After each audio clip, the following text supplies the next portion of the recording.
Alhamdulillah siang hari ini Allah masih berkenan menganugerahkan berbagai nikmat kepada kita. Salah satunya kita masih bisa menjalankan ibadah puasa Ramadan.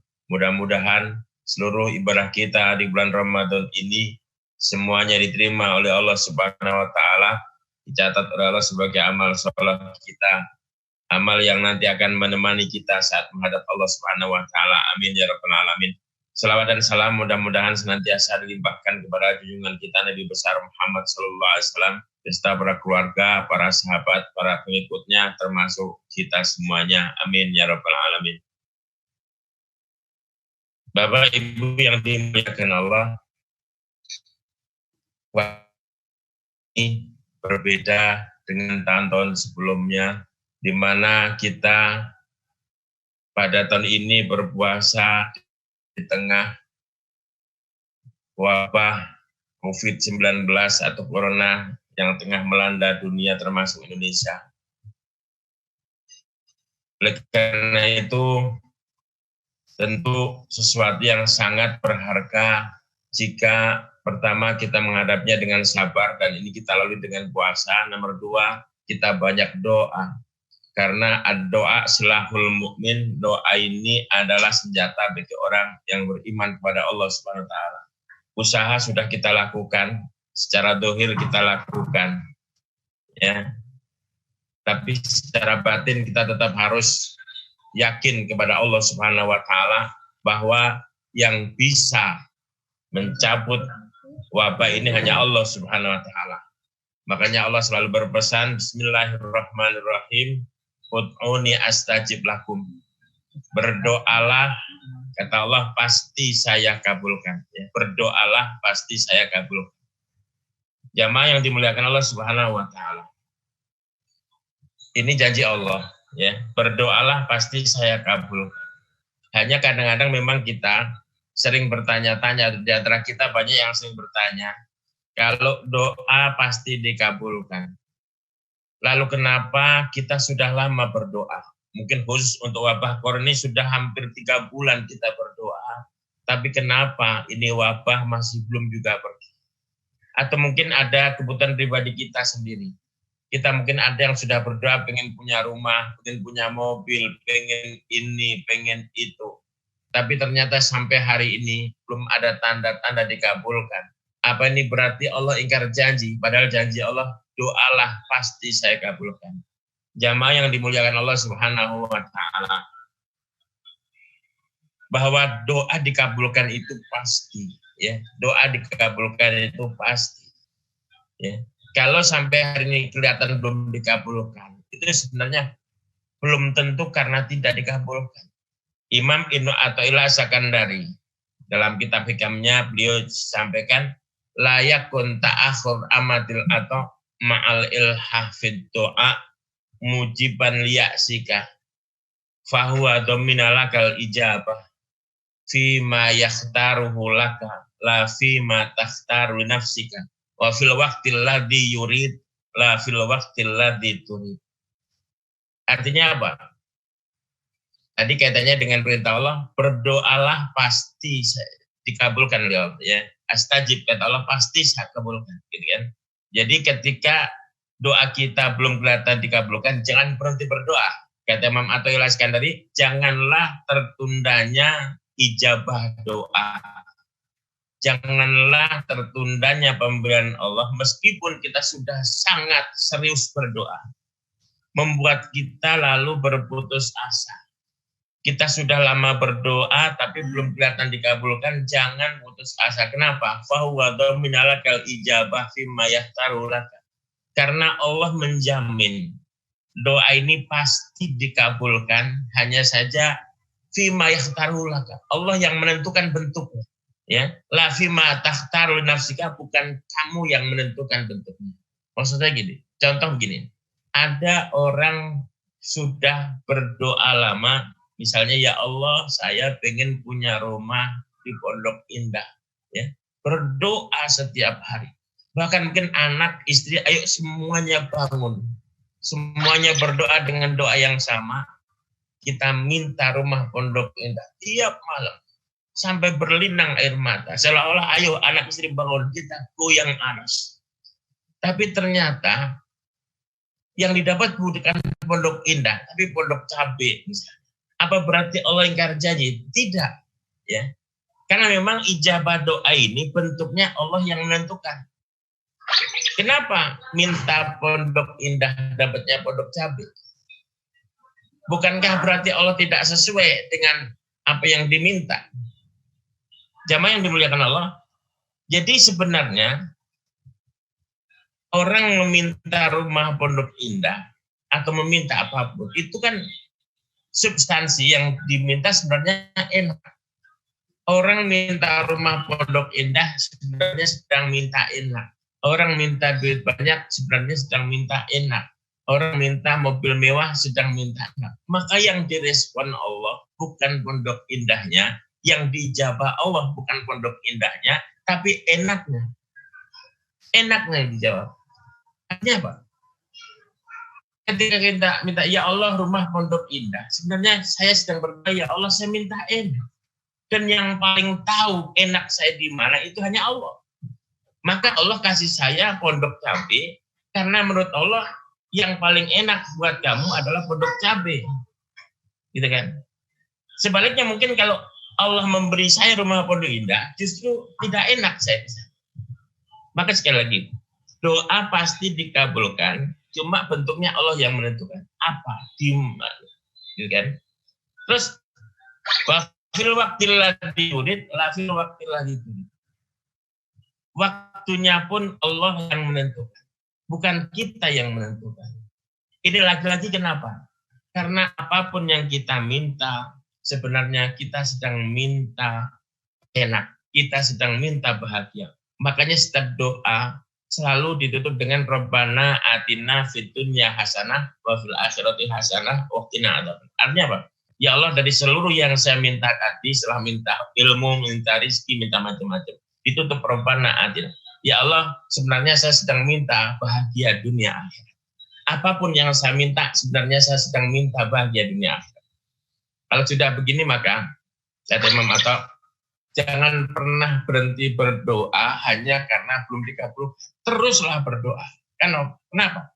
Berdoa itu nggak pernah rugi. Pertama, doa itu ibadah. Ini ketika kita sudah meyakini doa ini ibadah, maka dikabulkan atau belum dikabulkan itu bukan sesuatu yang paling penting. Karena setiap ibadah itu, setiap doa itu ibadah, dan setiap ibadah pasti berpahala. Nomor 2, Allah pasti memberi ijabah. Allah pasti mengabulkan. Hanya bentuknya seperti apa, di mana, kapan, itu sepenuhnya urusan Allah Subhanahu wa taala. Di Quran itu Allah hanya berjanji, berdoalah pasti saya kabulkan. Jamaah yang dimuliakan Allah Subhanahu wa taala. Dalam satu hadis diriwayatkan, pernah dulu malaikat Jibril alaihissalam melihat seorang hamba yang berdoa dan sudah serius berdoa, tapi belum juga dikabulkan oleh Allah Subhanahu wa taala.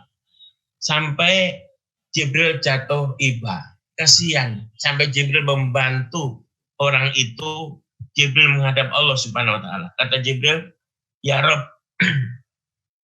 abduka fulanun ikdilahu hajatahu. Tuhan, hambamu si fulan itu loh Tuhan, kabulkanlah doanya. Kenapa? Jibril kesian. Mendengar Jibril ngomong ini, lalu Allah berfirman, da'um abdi fa inni uhibbu an asma' sautahu. Jibril, tinggalkan hambaku. Tinggalkan hambaku. Bukan saya nggak mau mengabulkan doanya. Saya belum kabulkan doanya, fa inni uhibbu an asma' sautahu, karena saya masih senang mendengar suaranya. Saya mendengar rintihannya, saya suka. Saya menikmati doa-doa hambaku itu. Bukan tidak saya kabulkan. Kalau saya kabulkan sekarang, saya khawatir dia berhenti berdoa. Lalu saya nggak mendengar lagi suara indahnya itu. Maka Jibril, jangan ikut campur. Tinggalkan. Saya pasti kabulkan. Jamaah yang dimuliakan Allah SWT. Artinya apa? Ada orang yang doanya belum dikabulkan Allah. Bukan karena tidak dikabulkan. Karena Allah masih senang mendengar suara. Yang berarti juga seandainya ada orang yang doanya segera dikabulkan oleh Allah. Ini belum tentu karena dia dicintai oleh Allah. Bisa jadi Allah benci sama orang itu. Sehingga ketika dia berdoa, kata Allah, malaikat kasih dia segera. Saya nggak suka mendengar suaranya. Yang dimuliakan Allah Subhanahu wa Ta'ala. Jadi sekali lagi, ketika kita belum berhasil apa yang kita minta, belum diijabah, belum ada tanda, teruslah berdoa. Yakini doa itu ibadah. Dan setiap ibadah itu pasti pahala. Dua, yakini kapanpun, dimanapun, pasti akhirnya diijabah oleh Allah. Yang dimuliakan Allah Subhanahu wa Ta'ala. Ada doa yang memang kadang-kadang, nih, macam-macam ijabah doa itu. Salah satunya, ya. Macam-macam ijabah doa. Ada doa yang kita minta, tapi ternyata yang dikasih Allah bukan kita. Ada orang berdoa pengen pinter, pengen jadi kiai. Ternyata orang itu nggak jadi kiai, tapi yang jadi kiai anaknya. Lagi-lagi apa? Orang itu sedang berdoa untuk sesuatu yang terbaik. Dan Allah tahu siapa yang terbaik menerima ilmu.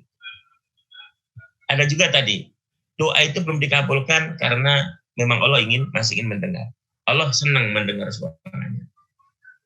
Ada juga orang yang memang doanya belum dikabulkan karena ada beberapa syarat yang belum terpenuhi. Misalnya karena mungkin dia ini yang dimakan makanan haram. Kata Nabi pernah bersabda, kalau orang memakan makanan yang haram, bagaimana doa bisa dikabulkan oleh Allah SWT? Belum lagi adab-adab doa. Atau juga kadang-kadang ijabah doa itu nunggu sampai berpuluh-puluh tahun. Jamaah yang dimuliakan Allah, Nabi Musa dan Nabi Harun ini dua nabi yang diutus oleh Allah untuk dakwah di kerajaan Firaun. Kita tahu bagaimana karakter Firaun.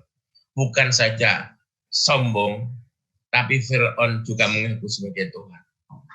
Nabi Musa dan Harun sudah sangat jengkel, merasa nggak mampu, merasa berat. Akhirnya beliau berdoa. Apa doa beliau? Dalam Allah meriwayatkan dalam Al-Quran, kedua Nabi Musa dan Harun berkata, Rabbana mis'ala amwalihim washdud ala qulubihim fala yu'minu hatta yara'ul adzab alim. Kalau ayatnya, wa qala Musa rabbana innaka ataita fir'auna wa mala'ahu zinatan wa amwalan fil hayati dunya rabbana liyudillu an sabilik. Ya, doanya Nabi Musa dan Harun, Tuhan, Engkau telah menganugerahkan kepada Fir'aun dan pemuka-pemuka kaumnya perhiasan dan harta yang banyak dalam kehidupan dunia ini. Tuhan, itu semua ternyata untuk menyesatkan umat dari jalan. Oleh karena itu, ya Allah, hancurkan harta-hartanya Fir'aun, tumbangkan kerajaan Fir'aun. Tutup dan kuncilah hatinya. Dia nggak akan beriman kecuali dia merasakan siksa yang pedih. Yang dimuliakan Allah. Ketika Nabi Musa dan Harun berdoa seperti ini, Allah langsung jawab. Ayat berikutnya, qad ujibat da'watukuma fastaqima tattabi'anni sabilal ladzina la ya'lamun. Kata Allah, Musa dan Harun, doamu dikabulkan pasti. Tapi fastaqima, teruslah istiqomah berdoa. Jangan berhenti berdoa. Ya. Doamu pasti dikabulkan, tapi jangan berhenti berdoa. Wala tattabi'an sabilal ladzina la ya'lamun. Jangan ikuti jalannya orang-orang yang tidak tahu. Jamaah yang dimuliakan Allah. Siapa orang-orang yang tidak tahu yang dimaksud di sini? Kata ahli tafsir, yaitu orang-orang yang kalau berdoa pengennya langsung cepat dikabulkan. Orang yang tidak itu orang yang kalau berdoa maunya seperti menggigit cabai, sekali gigit langsung pedas. Jadi jelas pesan di sini. Jadi Nabi Musa dan Harun berdoa, Allah jawab, pasti dikabulkan, cuman terus istiqomah berdoa, jangan ikuti jalannya orang-orang yang tidak tahu siapa. Orang yang kalau berdoa pengennya langsung cepat. Jamaah yang dimuliakan Allah, meskipun doa Nabi Musa dan Harun langsung dijawab oleh Allah, ternyata tumbangnya kerajaan Firaun itu adalah 40 tahun kemudian. Hari ini Nabi Musa dan Harun berdoa, hari ini dijawab oleh Allah kalau doa itu pasti dikabulkan. Tapi ternyata pelaksanaannya tumbangnya kerajaan Firaun 40 tahun kemudian dari doa itu dijawab oleh Allah Subhanahu wa taala. Jamaah yang dimuliakan Allah. Masih dalam satu riwayat yang lain dikatakan wa fi ba'dil akhbar. Dalam bagian riwayat yub'atsu abdun fayaqulullahu ta'ala lahu alam amurka bi raf'i hawaijika ilayya. Ketika seorang hamba nanti dibangkitkan di hari kiamat, lalu Allah berkata atau berfirman kepada hamba ini, alam amurka bi raf'i hawaijika ilayya. Hai hambaku, bukankah dulu pernah aku perintahkan kepada kamu untuk melaporkan semua hajatmu kepadaku? Kata Allah, bukankah sudah saya perintahkan supaya kamu berdoa ya tentang hajat-hajatmu itu kepadaku? Fayaqulu na'am. Lalu hamba itu menjawab, betul ya Rabb. Wa qad rafa'tuha ilaika. Saya sudah laporkan semuanya kepadamu. Lalu Allah menjawab, ma sa'alta syai'an illa ajabtuka fi. Hai hambaku, tidaklah engkau meminta sesuatu melainkan pasti saya kabulkan. Jangan takut hambaku. Semua yang pernah kamu minta di dunia itu pasti saya kabulkan. Cuma walakin najastu lakal ba'da fid dunya. Hanya sebagian yang saya berikan di dunia. Wa malam unajishu fid dunya fa huwa mutakharrun. Dan yang belum saya berikan kamu di dunia itu saya simpan. Saya simpan untuk kamu. Seolah-olah ingin Allah berkata, hambaku, semua doamu, semua yang kamu minta pasti saya kasih. Cuma tidak semua saya kasih di dunia. Sebagian saya kasih di dunia, yang sisanya saya simpan. Fakhudhul an, ambil sekarang. Begitu hamba itu dikasih, ambil sekarang ini yang masih saya simpan, yang belum saya kasihkan di dunia ini saya ambil sekarang. Seorang hamba berkata, laitahu lam yaqdili hajatan fid dunya. Ya kalau begini, pemberian akhirat seperti ini, alangkah indahnya, alangkah baiknya kalau seandainya Allah tidak pernah memberikan hajatku di dunia. Sampai artinya apa? Seolah-olah menyesal. Kalau tahu begini, mendingan semua dikasih saja di akhirat. Kenapa? Ternyata pemberian Allah di akhirat jauh lebih besar. Pemberian Allah di akhirat jauh lebih bagus dibanding yang di dunia.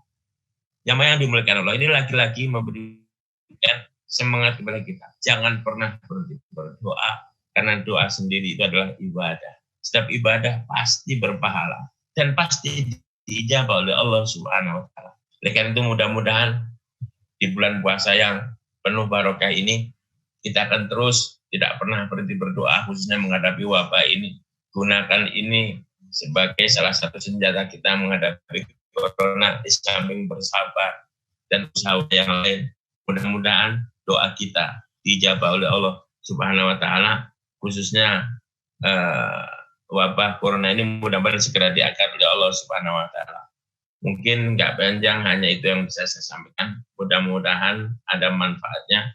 Mudah-mudahan Allah menerima ibadah kita, ibadah puasa kita, tarawih kita, sedekah kita, tilawah kita, dan mudah-mudahan Allah akan mempertemukan kita kembali dengan bulan puasa, bulan Ramadan di masa-masa yang akan datang.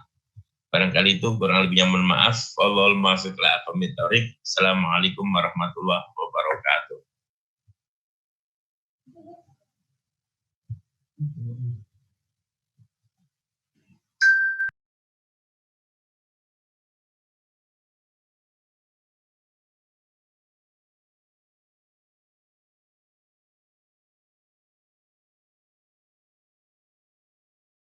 Ya, monggo Pak Rahmat lewat. Dari Semarang boleh nanya? Oh ya, monggo Pak Ridwan, Pak Ridwan. Dari Semarang nih Pak Kiai. Oke, Assalamualaikum warahmatullahi wabarakatuh. Terima kasih Pak Kiai Lukman Hakim. Pak, saya mau menanyakan ini Pak tentang takdir seseorang. Kan sudah ditentukan itu 4 langkah rezeki, pertemuan dan maut. Tapi di surat Yasin 82, innama amru iza arada syai'an yakul lahu kun fayakun, yang artinya apabila Allah menghendaki sesuatu hanyalah berkata kepadanya jadilah maka jadilah ya gitu ya. Nah itu korelasinya kalau orang yang nggak yakin, artinya dia bilang wah gue udah ditakdirkan miskin, gue udah ditakdirkan jadi maling, ngapain gue berusaha lagi kan gitu. Nah kalau yang ilmu agamanya mungkin ya tingkat keyakinannya masih kurang, tapi dalam surat Yasin 82 itu kan dijelaskan juga dengan surat Ar-Ra'd. Nah itu menyikapi orang yang misalnya berkata seperti itu tuh gimana baiknya Pak Ustaz? Terima kasih. Assalamualaikum warahmatullahi wabarakatuh. Warahmatullahi wabarakatuh. Pertama memang percaya sama takdir itu bagian dari salah satu rukun iman, itu percaya sama qada dan qadar. Artinya kita harus yakin apa yang terjadi tidak pernah lepas dari takdir Allah Subhanahu wa taala. Hanya masalahnya memang kita sering mendengarkan, memang kalau saya miskin ya miskin aja, biarpun saya kerja semangat miskin aja tetap. Kalau takdir saya kaya ya akan tetap kaya walaupun saya nggak kerja misalnya. Saya sering mendengar itu. Jamaah yang dimuliakan Allah. Jadi pertama kita harus yakin bahwa ikhtiar itu wajib. Ikhtiar itu wajib. Ya, perintah Allah. Ikhtiar untuk sembuh itu perintah Allah, ikhtiar untuk bisa masuk surga perintah Allah, walaupun kita nggak tahu takdir gitu. Jadi ikhtiar itu wajib. Dulu pernah baginda Nabi SAW, ada seorang sahabat datang, lalu Nabi nanya, naik apa? Naik unta. Mana untanya itu? Ternyata dilepas. Loh kok nggak diikat? Sahabat itu menjawab, ya kalau memang itu unta milik saya, takdir milik saya, pasti nggak hilang, meskipun nggak saya ikat. Tapi walaupun saya ikat, kalau memang bukan milik saya, pasti hilang.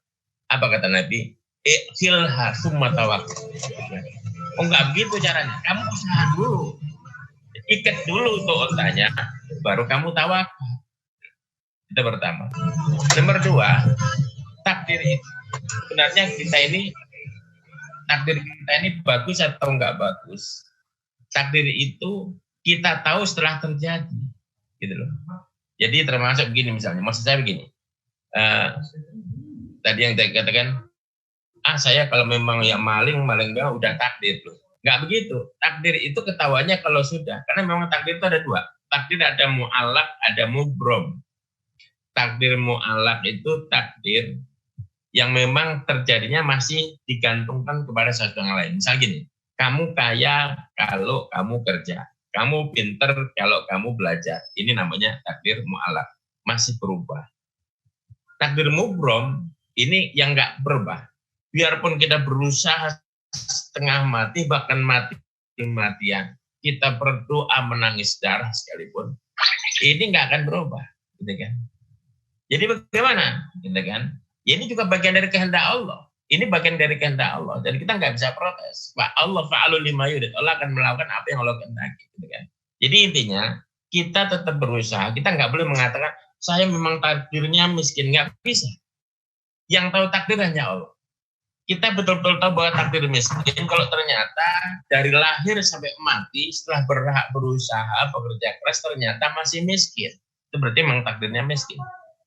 Ada orang sudah belajar dari kecil sampai tua, ternyata sampai mati tetap bodoh, baru namanya itu takdir. Kita tahu. Sebelum itu kita nggak tahu. Ada orang mungkin dia sebenarnya punya takdir kaya, tapi nanti di masa tua bisa jadi. Jadi apa? Jangan pernah berhenti. Contoh gampang Nabi Ibrahim alaihissalam itu dari muda sampai tua doanya Robbi habli minas sholihin nggak pernah berhenti. Memang itu salah satu keistimewaan Nabi Ibrahim, orang yang begitu yakin dengan kebesaran Allah. Ukuran orang biasa, Nabi Ibrahim di umur yang sudah senja itu nggak mungkin minta anak, gitu kan? Kalau kita kan minta Robbi habli minas sholihin. Umur 30 masih, umur 40, 50. Mungkin kalau udah 60 berhenti kita berdoa. Nabi Ibrahim tidak. Yakin. Dan ternyata di usia beliau yang riwayat mengatakan sudah 90 tahun punya putra namanya Ismail. Jadi nggak boleh, misalnya baru 60 tahun memang takdirnya nggak punya anak, nggak bisa. Takdir itu ketahuan kalau memang sudah batas waktunya nggak ada. Sampai mati nggak punya anak, takdir baru. Gitu. Di samping pertama kita wajib ikhtiar. Nomor dua, takdir itu yang tahu hanya Allah. Kita nggak bisa mengatakan tetangga kita yang hari ini miskin itu memang takdirnya miskin, belum tentu. Bisa jadi nanti kaya. Sebaliknya kita yang kaya lalu jadi miskin. Jadi nggak boleh kita menyandarkan usaha kepada takdir, yang takdir itu menurut persangkaan kita sendiri, nggak boleh. Barangkali itu yang bisa saya sampaikan. Silakan, mungkin ada yang lain. Atau mungkin mau dikritisi lagi, silakan.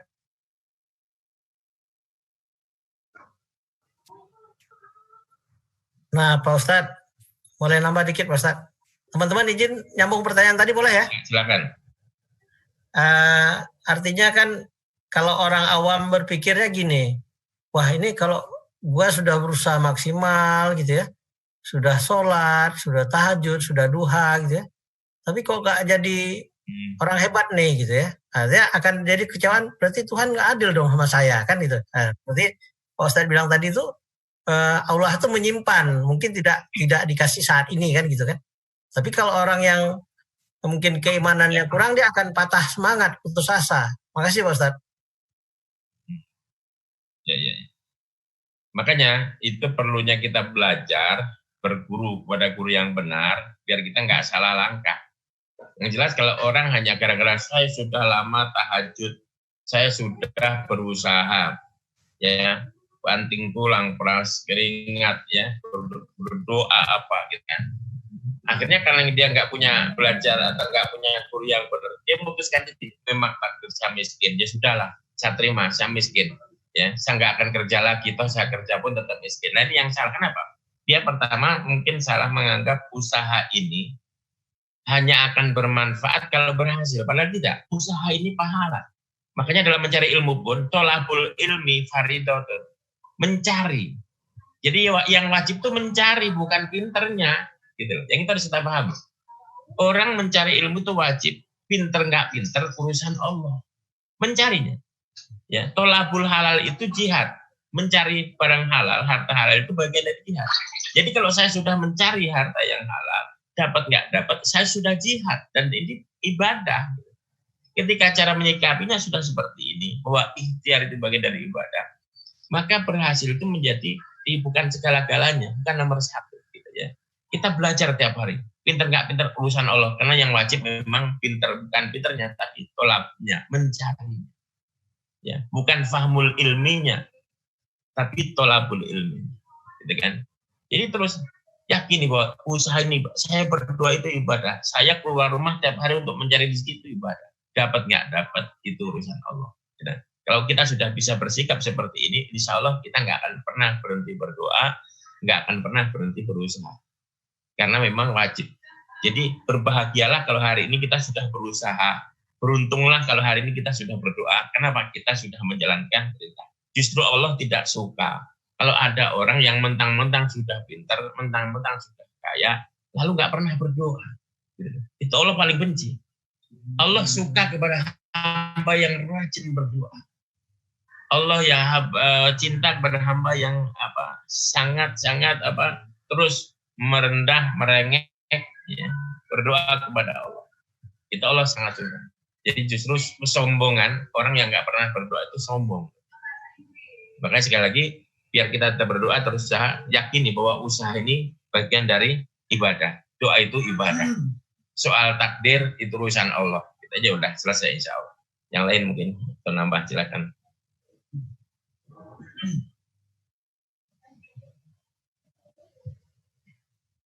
Ya, mungkin yang lain mau bertanya pada Pak Kiai. Alhamdulillah malah bertambah nih partisipannya Pak Kiai jadi 48 orang. Jazakallah khairan Pak Ustaz. Assalamualaikum warahmatullahi wabarakatuh. Waalaikumsalam warahmatullahi wabarakatuh. Monggo. Pak Kiai, mudah dalam keadaan sehat walafiat. Rahmat santrinya Pak Kiai. Ya. Izin Pak Kiai, di luar tema. Kalau memang sekiranya kondisi COVID-19 ini akan terus berlanjut hingga sampai Idul Fitri, mohon diberitahu bagaimana cara kita bisa melaksanakan sholat Idul Fitri Pak Kiai. Teknisnya bagaimana? Yang umumnya kita biasa dengan kita laksanakan sholat dulu, kemudian diakhiri dengan khutbah. Kalau teknisnya kita sholat sendirian atau bersama keluarga, bagaimana Pak Kiai? Terima kasih. Assalamualaikum warahmatullahi wabarakatuh. Waalaikumsalam warahmatullahi wabarakatuh. Monggo Pak Langsung ya. Monggo. Ya. Jadi sebenarnya ini saya jelaskan tentang cara atau kaifiah sholat, tapi nggak apa-apa, sementara saja dulu. Jadi pertama, sholat Idul Fitri ini adalah bukan sholat wajib, sholat sunat. Ada yang berpendapat sunat mu'akkad, ada yang berpendapat sunat biasa. Ada juga yang berpendapat fardu kifayah. Cuma yang harus kita tahu bahwa sebenarnya cara sholat Idul Fitri itu sebenarnya kalau kita pakai haddul adna, batas minimal ya, sekedar sah. Itu kita seperti sholat biasa sah. Seperti sholat qobliyah duhur itu. Artinya apa? Ya biasa, Allahu Akbar, takbir, baca doa iftitah, baca Fatihah, baca surah, rukuk, sujud. Itu minimal. Kalau mau sempurna, ya biasa. Habis takbir, Allahu Akbar, takbir ihram, terus ada takbir lagi 7 kali. Nanti rakaat kedua takbir 5 kali. Tapi ini nggak wajib. Takbir yang 7 dan nomor 2, sholat jamaah dalam juga tidak wajib.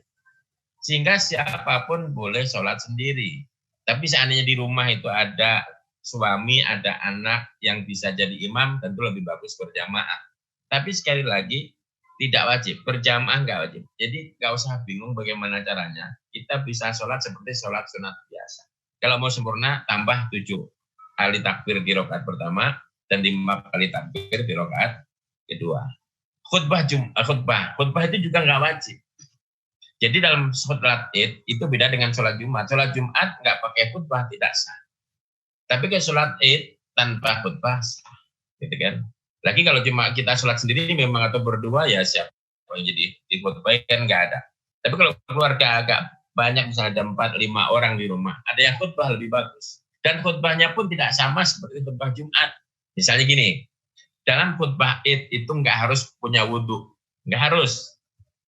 Dalam khutbah Id tidak harus berdiri, boleh sambil duduk, gitu kan? Artinya ada beberapa syarat yang berbeda, gitu loh. Tapi kalau khutbah Jumat kan harus berdiri, nanti duduk hanya untuk memisahkan. Ini enggak. Kalau khutbah Idul Fitri, Idul Adha itu boleh duduk dari awal sampai akhir. Nanti antara khutbah pertama kedua tinggal disela aja dengan baca sholawat, dengan baca takbir, terserah. Khutbah pertama selesai, dijeda dengan sholawat, dengan takbir, ya, atau diam sebentar, baru lanjut. Jadi simple. Jadi itu ringkasnya seperti itu. Sholat Id itu sebenarnya kalau sekedar cuma untuk sah, sholat seperti biasa sah. Takbiratul ihram, doa iftitah, baca Fatihah, baca surah, rukuk, sujud, berdiri lagi, baca Fatihah, baca surah. Tapi ini kalau mau yang paling rendah. Mau sempurna, takbiratul ihram, gitu kan. Terus doa iftitah, terus baca takbir yang 7, terus Fatihah, surah, rukuk. Nanti rakaat kedua, Allahu Akbar, takbir lagi 5 kali, Fatihah, surah, rukuk, sujud, dan seterusnya selesai. Itu yang mau sempurna. Intinya nggak harus berjamaah di rumah, tanpa jamaah boleh, tanpa khutbah Jumat, tanpa khutbah juga boleh, dasar. Ada yang belum jelas, Rahmat?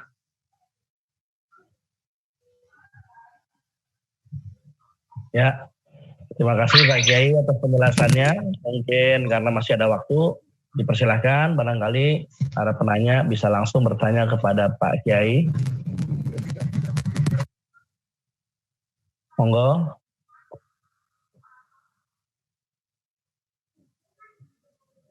Boleh tentang zakat, tentang yang lain silakan. Ya, monggo. Ya, waalaikumsalam. Pak Suwarno, Pak Kiai, Ketua Bagian Dakwah, Bidang Dakwah, Majelis Telkomsel Dakwah, Pak Kiai. Ya, Assalamualaikum Pak Kiai. Namanya orang Jawa nih. Ya, Alhamdulillah Pak Kiai Lukman Hakim bisa hadir di kajian Telkomsel pada Ramadan kali ini. Saya mau menanyakan ini Pak Kiai terkait doa, menarik sekali. Gitu. Ketika ada orang yang makomnya atau dia sudah punya pandangan dia itu sudah merasa sudah diberikan semua sama Allah gitu. Sehingga dia kalau masih meminta gitu kan, merengek dengan berdoa gitu kok rasanya malu gitu Pak Yai. Sehingga dia ya sudah, apa yang diberikan Allah itu ya dia terima apa adanya gitu kan. Artinya dia jarang berdoa atau bahkan nggak berdoa sama sekali gitu, karena dia sudah merasa cukup dengan yang Allah berikan itu. Nah itu apakah itu adab yang kurang tepat atau seperti apa Pak Yai? Matumun. Jadi ketika kita sudah diberi kaya raya, pangkat yang tinggi, lalu berhenti berdoa, itu berarti bentuk kesombongan. Kenapa? Ketika kita diberikan nikmat yang banyak, ya, harta yang banyak, jabatan yang tinggi, masih ada yang kita, ya Allah, misalnya, jangan kau cabut nikmat ini dan bimbinglah saya untuk menggunakan nikmat ini di jalan-Mu. Ya Allah, jangan sampai jabatanku membuat aku sombong. Ya Allah, jangan sampai aku punya harta lalu jadi pelit. Gitu. Jadi nggak ada sesuatu yang jadi alasan untuk tidak berdoa. Gitu loh. Ya Allah, jangan sampai harta yang kau berikan membawa madorot buat keluarga saya. Ya Allah, jangan sampai harta yang melimpah membuat saya malah selalu hanya kerjaannya belanja, nggak dari mall ke mall, nggak pernah duduk di majelis taklim. Ya Allah, intinya apa? Ya Allah, semua yang kau berikan mudah-mudahan membawa keberkahan dunia. Jadi kalau ada orang yang merasa, saya udah melimpah nggak perlu doa, berarti dia seolah-olah sombong, dia lupa bahwa semua itu dari Allah Subhanahu wa Ta'ala. Jadi salah besar. Intinya apa? Ya karena tadi doa itu nggak paham bahwa doa itu dikiranya hanya alat untuk mencapai sesuatu. Padahal doa itu ibadah. Ketika orang sadar bahwa doa ini ibadah, mau kaya, mau miskin, mau tetap akan berdoa. Kalaupun sudah kaya, ya doalah, ya Allah, mudah-mudahan kekayaan saya ini bermanfaat. Kekayaan yang mengantarkan saya ke surga, bukan ke neraka. Gitu.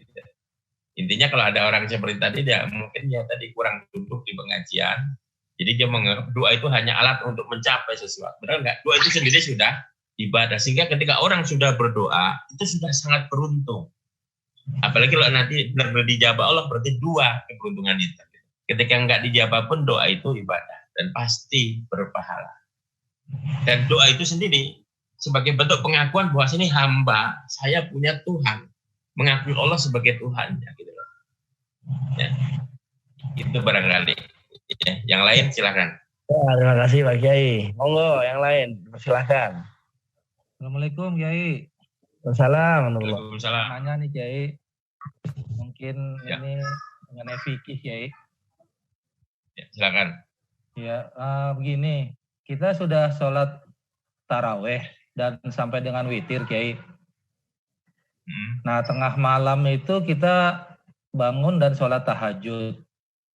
Nah, kita kelupaan nih witir lagi. Solusinya apa, Kiai? Jadi begini, jadi memang ada hadis Nabi, la witroni filailah wahidah. Tidak ada dua witir dalam satu malam. Kenapa? Witir itu artinya ganjil. Ketika witir ditambah witir maka nggak ganjil lagi, jadi genep. Bagaimana solusi? Ya dibikin ganjil tambah lagi. Jadi memang gini ya, sholat witir itu yang bagus di akhir. Jadi saya terawih atau kita terawih, tapi malam masih pengen tahajud, sebaiknya witirnya malam. Meskipun tidak berjamaah, itu lebih bagus daripada witir di awal berjamaah. Ya, saya niat pengen tahajud, ya udah di masjid pada witir, nggak usah ikut witir. Nanti malam tahajud dulu, habis tahajud baru terakhir witir. Tapi seandainya sudah witir, habis sholat tarawih udah witir, terus malam tahajud nggak usah witir lagi. Kenapa? Karena kalau witir lagi jadi genep. Gimana solusinya? Lupa, ya udah tambah lagi 1 rakaat biar jadi ganjil. Intinya ganjil, ya. Witir harus ganjil. Kalau memang itu udah ada sebagian lama memang itu seperti itu. Misalnya sudah witir, tiba-tiba malam tahajud, akhirnya sholat lagi dia, gitu kan. Tapi itu tetap akhirnya dibikin ganjil. Tapi intinya sebenarnya kalau dengan sengaja jangan witir 2 kali, ya. Jadi yang bagus malam. Tapi itu pun kalau yakin malam akan bisa malam. Misalnya gini, saya kalau habis sholat tarawih nggak langsung witir, saya takut malam nggak tahajud, jadi nggak witir juga. Ya lebih bagus di awal tahajud. di awal taraweh sekalian witir. Tapi kalau yakin, silakan lebih bagus akhir. Dulu pernah Sayyidina Abu Bakar dan Sayyidina Umar dulu ngobrol berdua. Witir, kata Abu Bakar, kalau saya lebih suka, saya ini sholat isya, sholat ba'diyah isya, terus witir.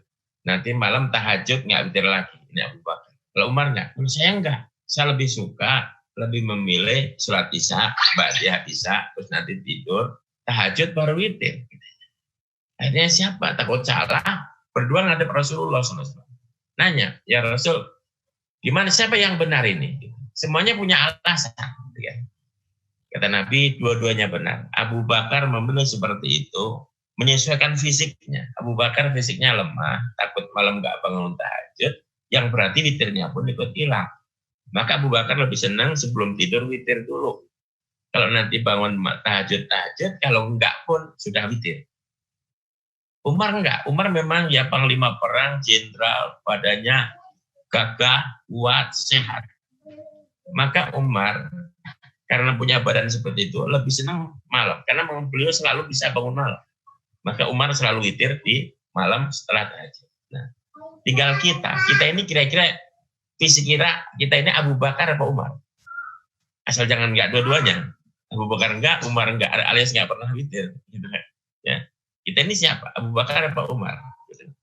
Karena witir ini di antara sholat sunat, di antara qobliyah ba'diyah, ini paling utama witir. Baru qobliyah subuh nomor 2. Kata Nabi, sholat sunat sebelum subuh 2 rakaat itu khairun minad dunya wa ma fiha. 2 rakaat sebelum subuh itu lebih bagus dibanding dunia dan isinya. Artinya apa?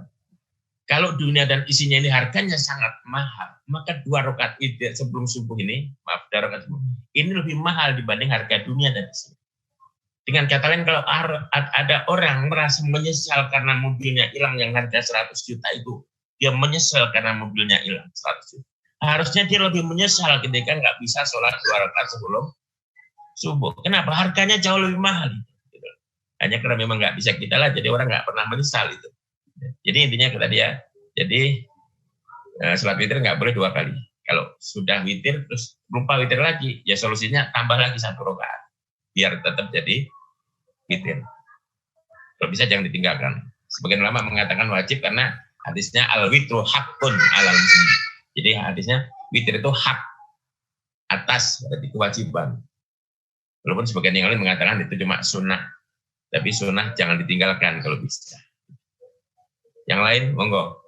Ya, monggo. Terima kasih, Pak. Monggo, yang lain, monggo. Assalamualaikum. Pak Kiai. Salam, Bu. Silakan.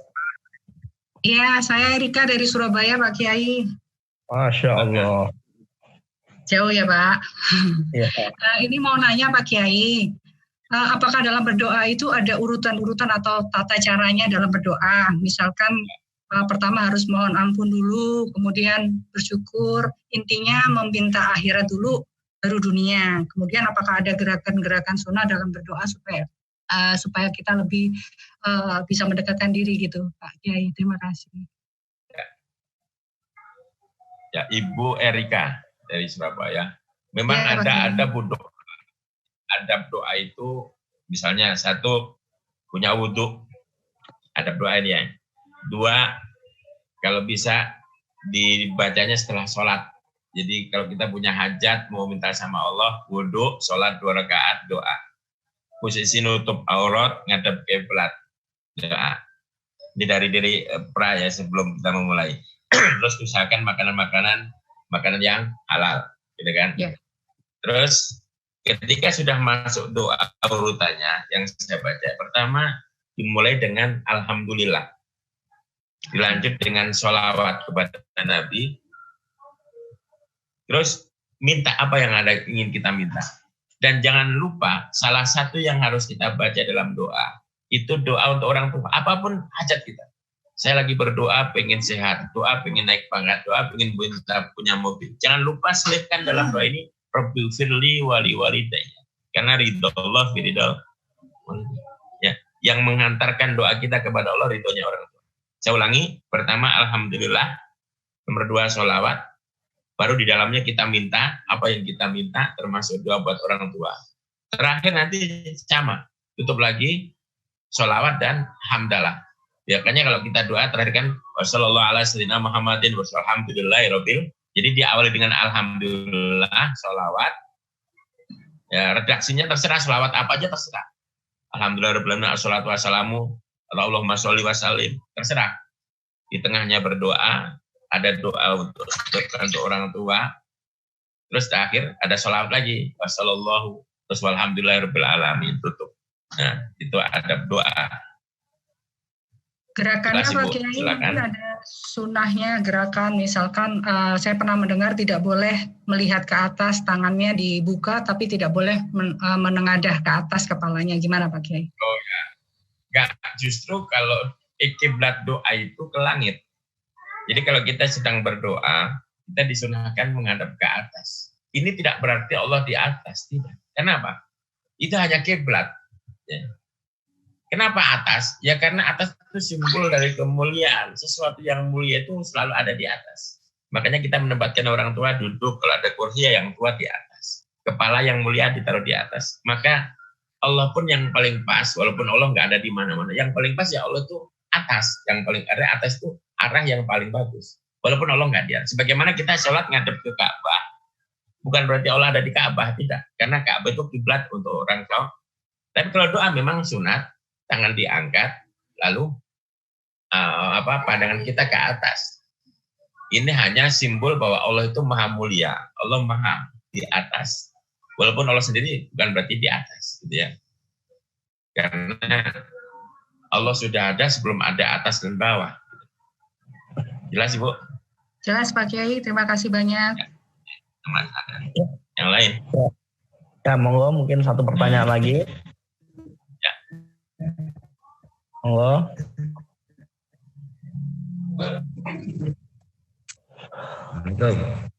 Waalaikumsalam. Iya, Kiai. Senang banget ketemu Kiai ini di dalam dunia maya ini. Jadi saya bertanya terkait tentang doa. Jadi kayak ada kalimat ud'uni astajib lakum. Terus kemudian juga kaitannya dengan ana inda abdi bi dzanni. Nah, pertanyaan saya adalah yang menjadi persyaratan doa itu diterima atau tidak itu seperti apa Kiai? Jadi di dalam kalimat yang tadi kan kalau di dalam di Indonesia kan misalnya aku tergantung perasaan hamba tuh seperti itu Kiai. Mohon penjelasan Kiai. Assalamualaikum. Bisa diulang ya, putus-putus tadi. Coba diulang, putus-putus tadi. Putus-putus ya. Kaitan ini Kiai, ada kalimat ud'uni astajib lakum. Iya, sama kalimat ana inda abdi bi dzanni terkait masalah dikabulkan doa atau tidaknya seorang hamba. Seperti itu Kiai. Mohon penjelasan Kiai, apa ada persyaratan tertentu terkait doa kita akan dikabul, terus seperti apa tata caranya seperti itu Kiai. Terima kasih Kiai. Assalamualaikum. Seperti tadi yang sudah disampaikan, sebenarnya ada doa itu kan banyak sekali. Tadi hanya sebagian yang disebutkan ya, banyak sekali termasuk tadi urutan yang bacaannya, terus sebaiknya kapan dibaca. Kan ada juga ijabah doa itu karena waktunya apa? Pilihlah, misalnya setelah nisful lail atau ketika malam tinggal sepertiga terakhir, atau mungkin dibaca bainal isya'aini antara maghrib dan isya. Itu bagian-bagian dari memilih waktu yang mustajab untuk berdoa biar dikabulkan Allah. Artinya itu lihat dari waktu. Ada tempat itu seperti di Mekah, di masjid, di Masjidil Haram, di mana di Mekah, itu tempat-tempat yang mustajab, ya kan?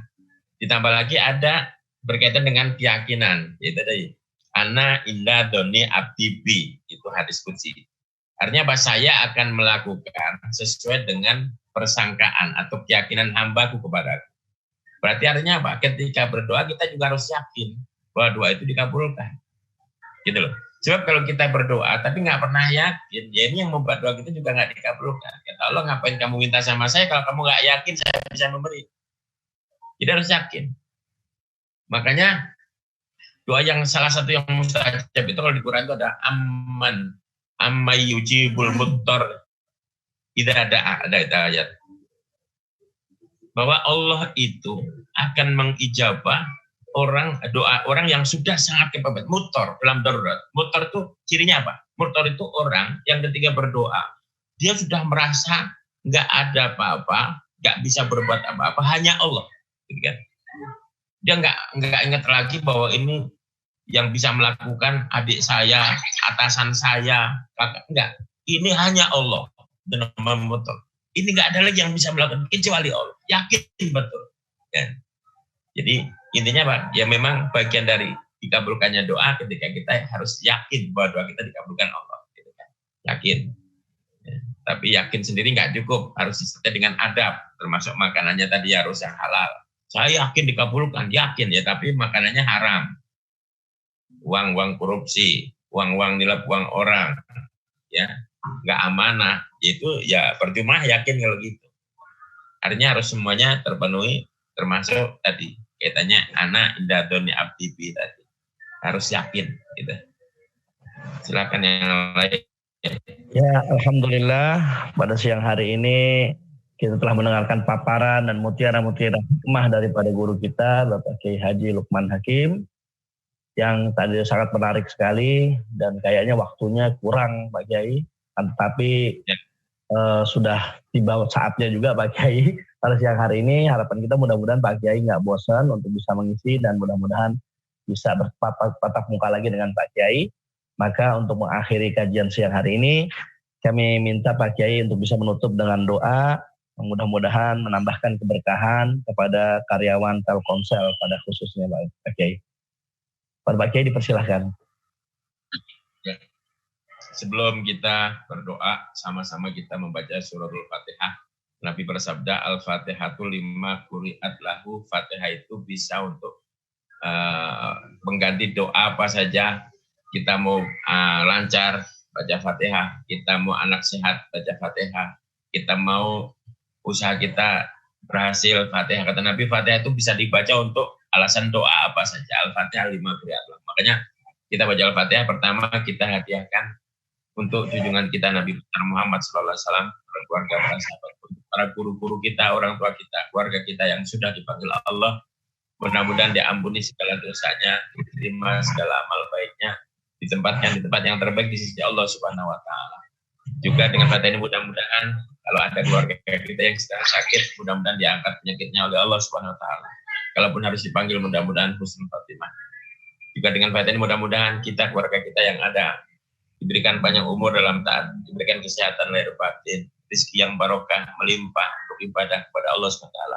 Dijauhkan dari bala musibah khususnya COVID-19 yang tengah melanda dunia, termasuk Indonesia. Mudah-mudahan kita dan keluarga kita dan bangsa Indonesia seluruhnya disehatkan, diselamatkan ya Allah. Semoga corona segera diangkat oleh Allah SWT. Juga dengan Fatihah ini mudah-mudahan anak, mantu, cucu, murid kita nanti menjadi anak-anak yang soleh dan soleha, anak yang tidak hanya membanggakan kita, tapi bisa menjadi kebanggaan kita. Anak yang tidak akan pernah menyusahkan kita dunia.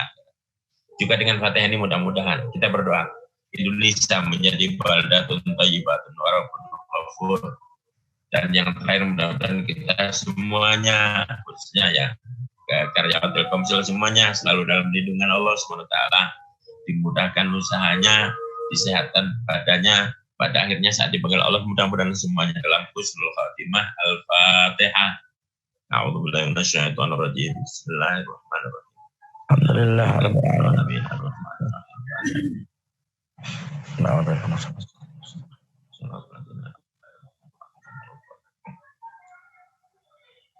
Bismillahirrahmanirrahim. Alhamdulillahirabbil alamin. Allahumma shalli ala sayyidina Muhammad wa ala ali sayyidina Muhammad. Allahumma inna nas'aluka lutfa fi ma jarat bihil maqadir, nas'aluka min khairi ma sa'alaka min sayyidina nabiyina Muhammad abduka wa rasuluh.